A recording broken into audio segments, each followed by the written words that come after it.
Hello there, it's Bradley from B-Rad TV. Just gone 4:30 in the morning. I've woken up after, not nightmares, something I find much worse when you're going through heartbreak and dark times. Perfect dreams, you're back in time and everything's wonderful. And then you wake up and reality is there. It hits you hard, especially when, say, you're in a strange place, but now for me today, in a hotel room in another country, away from all my friends and family and what I would consider support networks. But then I sat there and I thought, yes, I'm in another country. I'm in Toronto. The last time I was here, a good few months ago, I was doing a vlog. I was all cut up, coming towards the end of an alcohol-free transformation journey. I was shaving my moustache, ready for Bohemian Rhapsody. I was walking around town, I was getting Canadian Trailer Park Boys beer for my friend. And the first time I came to Toronto, I was dressed up as Julian from Trailer Park Boys, walking around with a whiskey, whatever. So I have incredible memories from Toronto. And I sat here and thought, why can I let how I'm feeling stop me trying to experience or look at something like that again? I'm not sat here thinking I want to go out and do this because I know this is going to make me over the moon, but I know that I don't want to stay in the hotel room. That is not good. I don't want to feel pain. So if I can force myself to go through the motions of doing an interesting vlog of being away and going to the gym, like, yeah, I'm not bouncing off the walls, but already I've got out of bed, I've just splashed my face. I'm going to force myself to eat this and then wait a bit, so if I go to the gym, at least I know I can do something. If you've been watching how I've been dealing with this and thinking my way through it, I've really been sort of unemotional, as it were. I'm looking at it like some sort of mathematical problem. I'm trying to be completely objective, look at it from the outside, look at the facts. It's really hard and easier said than done when it's your heart, your head, your emotions. That's the thing, like logic goes out the window when the chemicals come into play.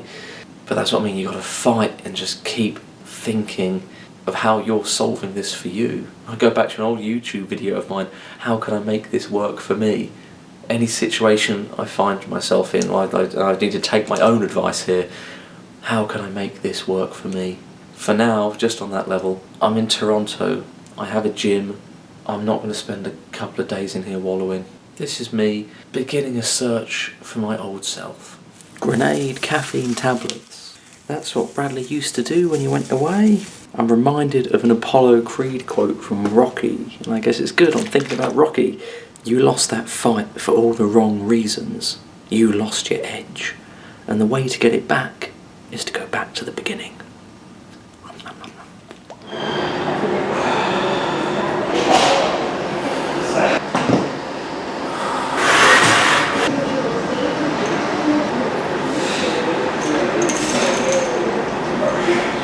Let's see if we can do press-ups to failure.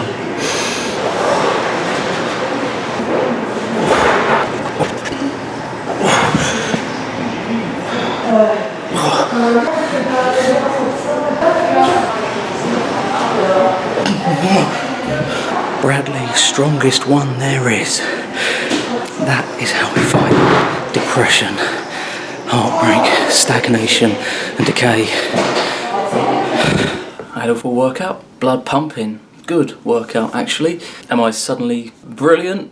No, but I can be pleased with myself that I didn't stay in bed. And for that last hour, just over an hour 15 minutes, my mind was occupied. I was, for the most part, present in the gym, which is a form of meditation. I wasn't stagnating, wasting away and spiralling down.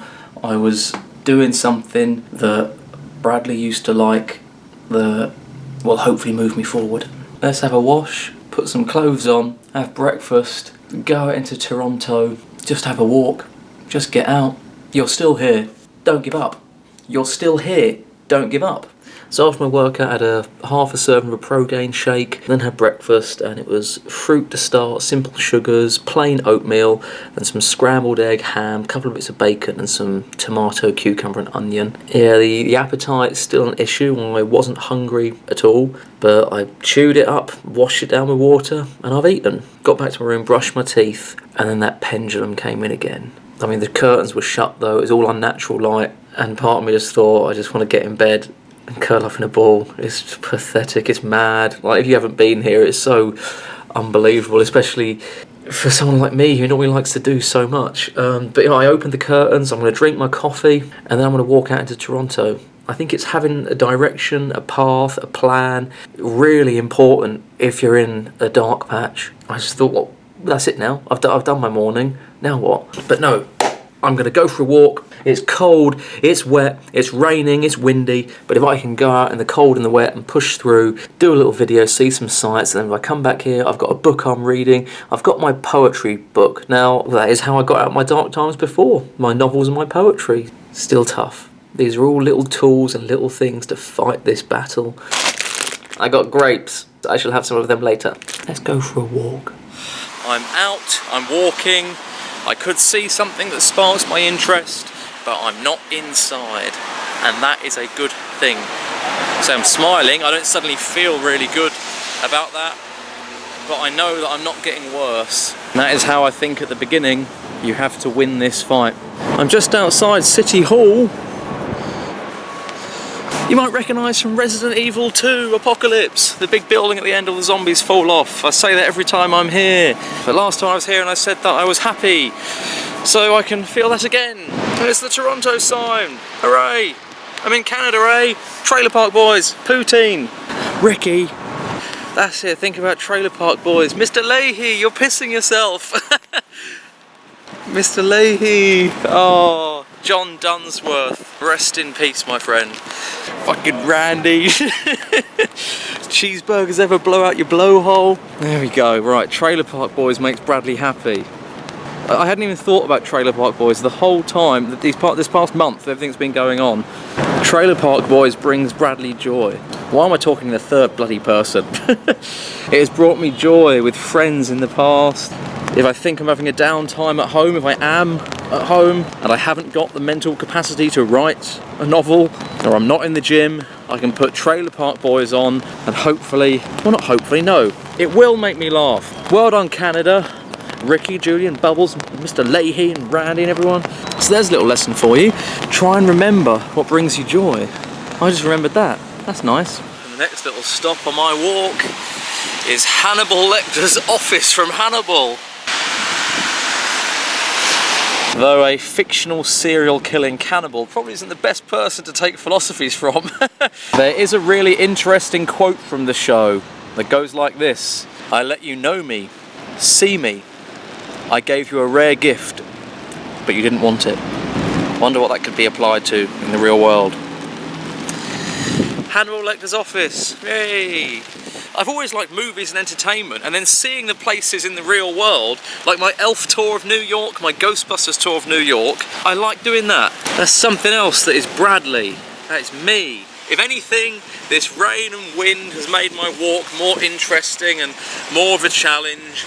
So I'll have to give myself some credit for getting out and doing something in the not exactly glorious weather. Let's go walk down to the waterfront, because it's not going to get any wetter or windier down there, is it? So I just walk under a bridge to go to the front, like I said, and I've just seen some guys here who've had a quick chat, and it's been really, well, it's made my day, to be honest. We've got Alex and Mitch. Alex, how'd you do? How you doing? And Mitch. Hey, I'm Mitch. And we've just had a really good chat just about life.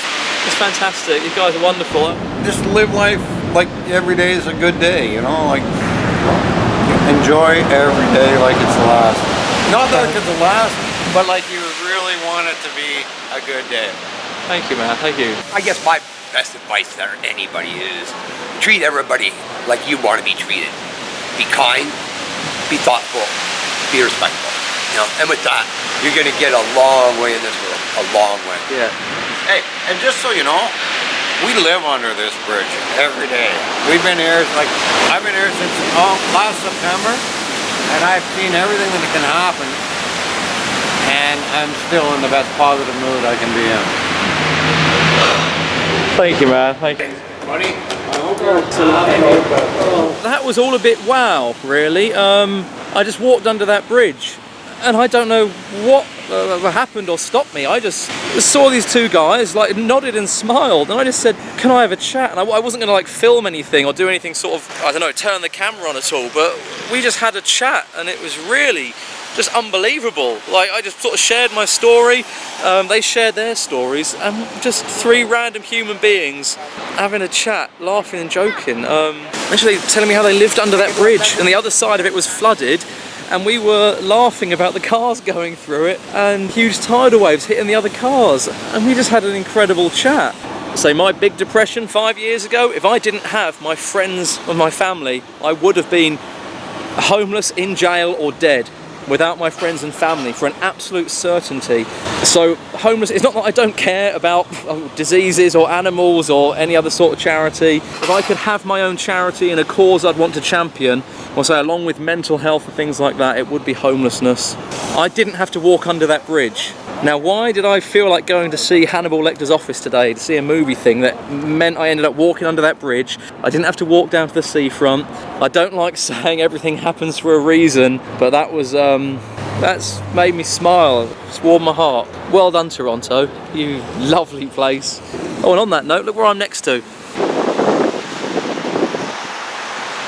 It's the CN Tower, not that you can see any of the tower because of the fog.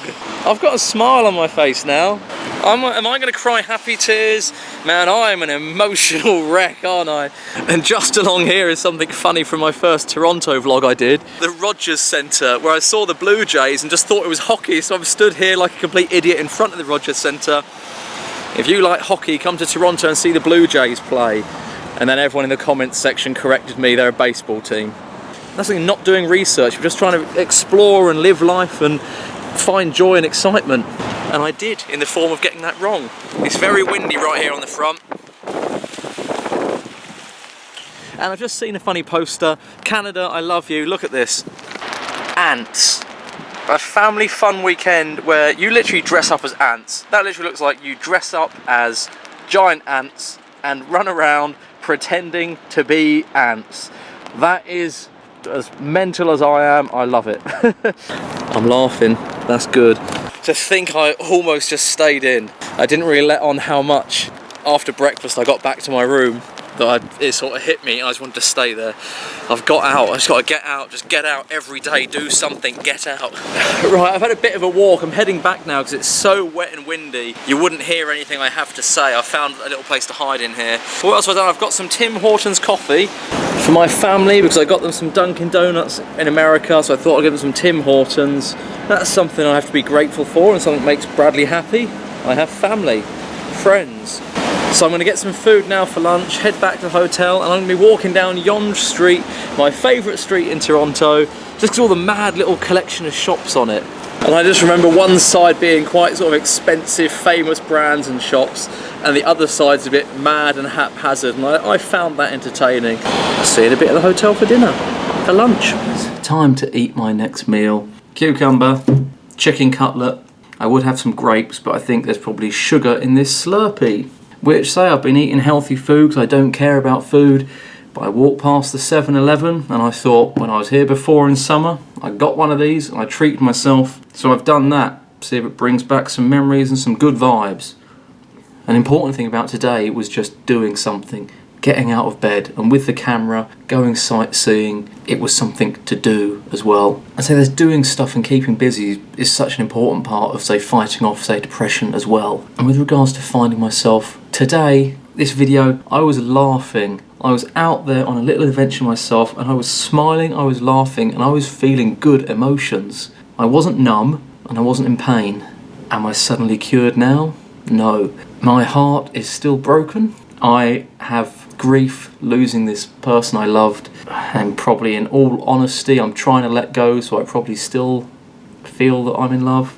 It's mad. Oh, I hate myself. Why is that? Why? Okay, so grief, loss of a loved one, and then just massive rejection. Give your all to someone, yourself, and it's not wanted. So I'm dealing with those psychological injuries, and then the little things maybe they cause feeling alone, unwanted. It's sort of just finding yourself and your peace and your happiness back, so you don't feel those things along with the, say, rejection and the heartbreak and grief. And that's what I've tried doing today, finding peace with Bradley and finding myself. I felt good today. and I met Mitch and Alex. I hope that the audio came out on here. I don't know what it was. Something told me to stop and chat. I'm in Toronto. I could have gone into a bar or a coffee shop. I could have talked to anyone. I could talk to someone in the hotel, a customer service. It's their job to talk to me. But for some reason, I ended up under that bridge chatting with them, and we were laughing and joking for a good little while. If I have this sort of, say, love and energy and enthusiasm for life in me, I can't let it be stopped by this grief and this rejection, however big and powerful they are, and the chemicals and whatever the emotions do to you. I can be upset and I can have down times, and I hopefully will get over it all in the future. But I mean, in the interim, if I can, rather than be numb and not care about anything, I don't necessarily want to be buzzing and over the moon and all that, but if I can just be at peace with myself, that is something massive that is going to aid recovery and moving forward and letting go. And going out today, even just for a few hours, I have reminded myself of Bradley. And it's the little things that have done it. Just the motions of going out there, having the umbrella and the YouTube camera. I was thinking, oh, I'm doing a YouTube video. I've got a YouTube channel. And then seeing just the building from Resident Evil 2, that's not a full Ghostbusters movie tour or anything, but it reminded me that I like doing those movie tours. And then when I saw the Toronto sign and thought of Canada, I thought of Trailer Park Boys. And that show has got a lot of heart, and it's also bloody funny. I have good memories of that, and already my demeanour's changing because I'm smiling. It's so bizarre. Mr. Leahy, no. I like life. I found my peace, and I found Bradley before, and today I tasted it. I'm not feeling it like right now like I was when I was out there. For the first time in a month, I've tasted that, and it's there. I'm gonna cry good tears now. How emotional my YouTube channel's got lately. I'm gonna reckon loads of people are gonna unsubscribe. But this is me being Bradley, and I don't mind. This is me, and I've always done this, and if I'm crying at the moment, then boo effing who. These good tears, man. Yeah. And then for a second, let's just consider the alternative. What if I'd stayed in today? Just stayed in the hotel room. Tried sleeping, the meditation thing, which I love. The meditation things on YouTube and things are really good in the evening, or if you want to do a little bit, but not when you're lying in bed for 4 hours distracting yourself with something like that. Watch TV, just do nothing, and my thoughts would just spiral. My brain would be pumping me with that love drug poison. What was, even now I'm thinking about it, I don't like it, but then this is me consciously talking about it. But if you're locked in a room, your brain will do that to you. Oh, just toxic. And then the psychological injuries flare up, and you start doubting yourself, and you talk to yourself badly. Negative feedback loop, thoughts spiraling down that you can't even compare. Me going out today and doing that, and I didn't have a plan. I didn't even do much or see much. It was too windy and noisy to film anything. I was getting wet. But the difference that today has made by getting out, the difference that has made to my, mental, physical, psychological well-being, it's phenomenal. There are no words for it. I hope that seeing this video, there's been something here. If you are experiencing heartbreak, grief, massive rejection, downward spiraling mental thoughts, I might not have been able to explain it very well, but hopefully you've seen the proof in what I'm trying to prove to myself as well about finding yourself. And what I mean by that is being at peace and being happy with yourself. I'm just going to think back to Mitch and Alex and our good little chat. Every day you wake up and have a breath. Just think it's going to be a good day. And then treat people how you want to be treated. Today has been a good day. Thank you for watching, and thank you for all the support that's been pouring in. It's unbelievable. People from all over the world. I haven't got that many followers or subscribers. It means the world. It really does. Taking the time to comment, taking the time to message, it's getting me. And I just think I've done all these videos and you all said that I inspired you and everything like that. And now it's coming back. I've just been putting this stuff out there. My time, my effort, me dressing up. I spent money on those costumes, but I enjoy it. I like it. I like sharing the joy and the energy. And because I've put that out there, you guys now giving it back to me. Happy tears. Me setting out to find myself today is sort of worked. Not magically cured, but I've opened the door. Thank you, everyone. I love you. Just take care of yourselves. You're taking care of me. Hopefully my content can keep inspiring you all and taking care of you in some way. Thank you again. Look after yourselves. And B-Rad.